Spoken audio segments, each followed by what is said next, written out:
Hey guys, happy Thursday. Hope everybody's having a great day. We had a little bit of rain this morning. I didn't know it was going to rain. Put Stella out at 5 something this morning because she wanted to go outside, and then realized, hey, it's raining. And I know I'm spoil my dog. She can be out in the rain. She does have an igloo to go into, and it didn't harm her, but I don't like her to be out in the rain because then she smells like a wet dog, and I don't like it. And yesterday we were in Zephaniah, and we talked about how the Lord is always with us. And as I pray and as I think and as the Lord I overthink, and I think about everything that I did in the day. At the end of the day, like when I'm at home by myself, I did not sleep well last night at all. I didn't go to bed until after 2. I was up at 3:30 and up at 4, up at 5. I just didn't sleep well. It was just one of those days, and I just thought and thought and thought. And I found myself kind of complaining. Lord, I'm tired. I need some sleep. What is going on? Why am I overthinking things? Why am I doing this? And it always brings me back to Habakkuk. Because Habakkuk is a very, very short book. There's only 3 chapters. Very short. At the end of the Old Testament. But Habakkuk complained. He complained. In the very first chapter, it says, "How long, O Lord, must I call for help, but you do not listen?" So he's complaining. How long is this going to go on? How many times do we do that? How many times do we say that? How long, Lord, is this going to take? How long, Lord, do I have to keep putting up with nonsense? How long, Lord? And the Lord's reply in his very first complaint is in verse 5. It says, "The Lord replied, look at the nations and be amazed. Watch and be astonished at what I will do. For I am doing something in your own day, something you wouldn't believe even if someone told you about it." So he's telling him, I'm doing something. You may not see it, but I'm doing it. And that's what happens with us. Because we live in a society, in a world of instant gratification. I want to eat food, I go get food. I want to buy new clothes, I go buy new clothes. I want a pair of new shoes, I get online and I just order those things and they're delivered right to my house. Who knew? Even 20 years ago, just 20 years ago, that's not a long time, that we would sit in our house on a device, on a phone, and we could order anything that we needed and have it delivered directly to us in a matter of days, overnight, next day, whatever. So then, that wasn't enough. Habakkuk's second complaint is in verse 12. "O Lord my God, my Holy One, you who are eternal, is your plan in all of this to wipe us out? Surely not. O Lord, our rock, you have decreed the rise of these Babylonians to punish and correct us for our terrible sins. You are perfectly just in this, but will you, who cannot allow sin in any form, stand idly by while they swallow us up?" Sometimes we feel like we are being swallowed up in depression or anxiety or bitterness or jealousy or health problems or financial problems or relationship problems or children problems. We feel like we're being swallowed up and the Lord's not hearing us. The Lord's second reply is in chapter 2. At verse 1, Habakkuk says, "I will climb up into my watchtower now and wait to see what the Lord will say to me and how he will answer my complaint."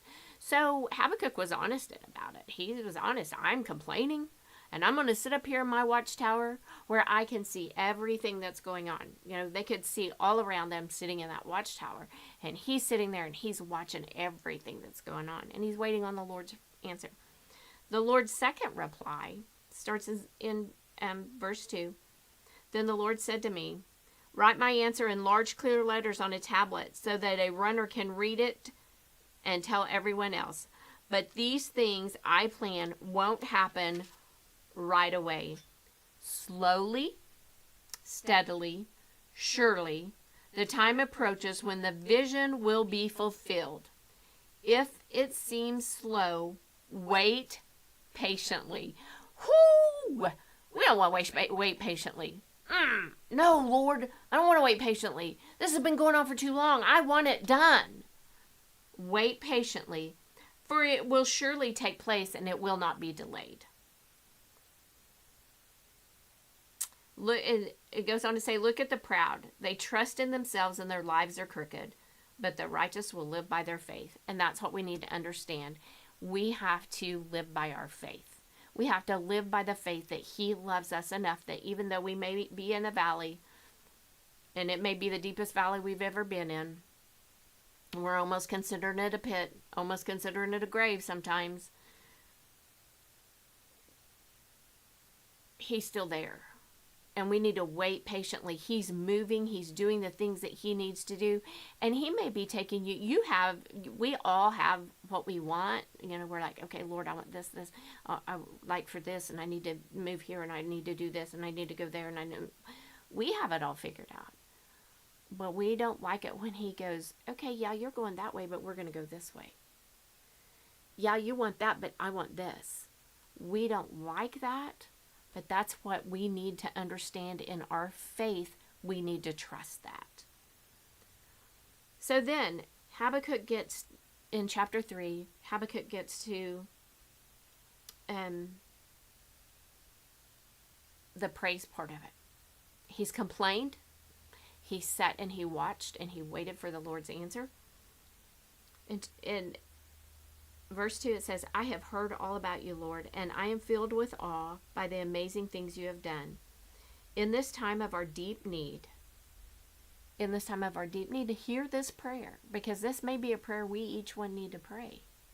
In this time of our deep need, begin again to help us, as you did in years gone by. Show us your power to save us, and in your anger, remember your mercy.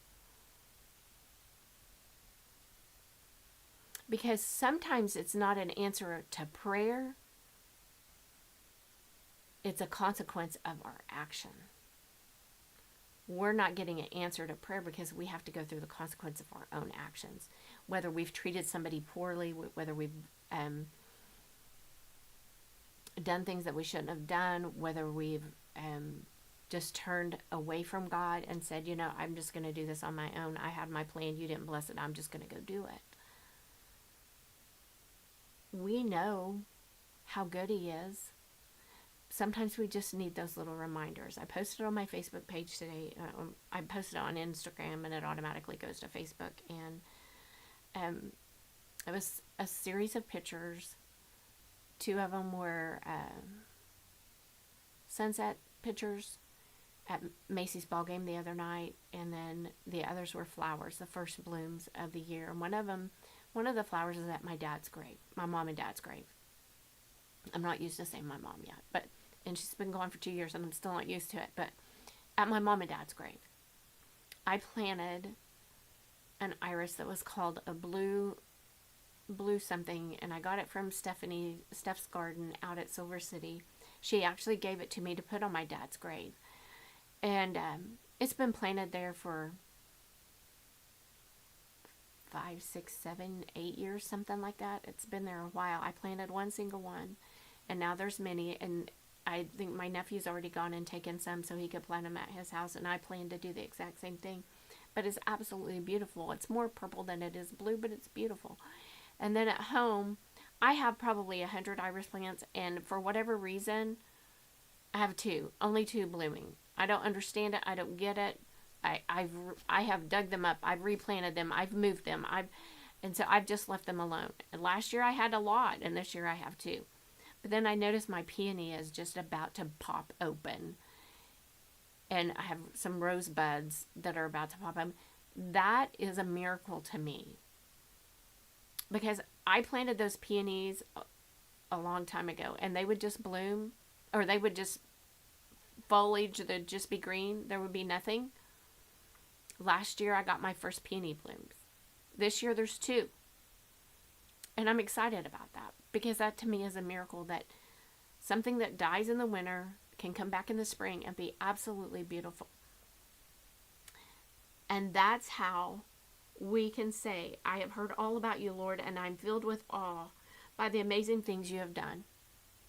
The most amazing thing he did was knock on my heart and say, hey. And I answered and I said, you're right, I need you. I need you desperately. That's the most amazing thing. Salvation is so easy.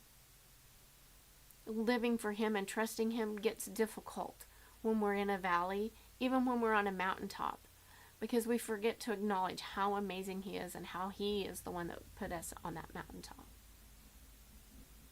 So even if you're struggling today, you can be like Habakkuk and complain. And the Lord's going to tell you,